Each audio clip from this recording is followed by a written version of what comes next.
ভালো আইসক্রিম? তা আমাকে তো দিলে না একটু। বড় হয়ে গেছি। তো চলে আসলাম বারাসাত স্টেশনে। স্টেশন থেকে ওপারেই গেছিলাম একটা জুতো কিনতে, কারণ সামনে বিয়ে আছে। তো মেয়ের জন্য একজোড়া জুতো কিনলাম। তো তোমরা জুতোটা দেখে কমেন্ট করে বলো যে জুতোটা কেমন হয়েছে। কিন্তু বারাসাতে এসে এমন একটা ঘটনা দেখলাম, খুবই খারাপ লাগলো। তো এই আইসক্রিমওয়ালার কাছে শুনে দেখছি। কি আইসক্রিম দেখি? কি এটা? আম আইসক্রিম, ম্যাঙ্গো আইসক্রিম খাচ্ছ তুমি? আচ্ছা, এখানটা আগুন লেগে গেছে কি করে? হ্যাঁ,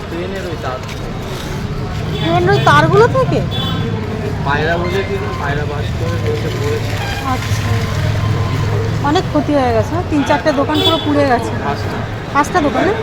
3টে দোকান একদমই কম্বল টম্বলগুলো তো পুরোই পুড়ে গেছে। দেখো কিভাবে স্টেশনের সাইডে যে দোকানগুলো ছিল, মানে রেলগেটের সাইড দিয়ে বসা, সেই দোকানগুলো কিভাবে পুড়ে গেছে। 5টা দোকান পুড়েছে, তার থেকে 3টে দোকান খুবই ক্ষতিগ্রস্ত হয়েছে।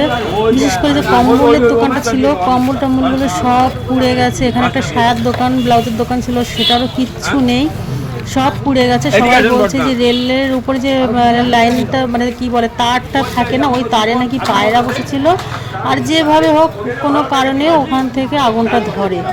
তো এই দেখো খুবই ক্ষতি হয়েছে, ভীষণভাবে ক্ষতি হয়েছে। তো তোমরা দেখতেই পাচ্ছ, ভীষণ ভীষণ মানে খারাপ অবস্থা।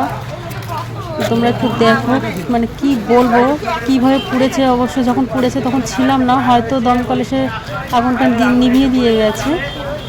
তো দেখো তোমরা, ভীষণই খারাপ অবস্থা, কিভাবে যে পুড়েছে। দেখো উপরটা, মানে ভেতরে না কিছু নেই, মানে সব পুড়ে একদম ছাই হয়ে গেছে, কিচ্ছু নেই। 3টে দোকান তো খুবই খারাপ অবস্থা, খুবই খারাপ অবস্থা 3টে দোকান।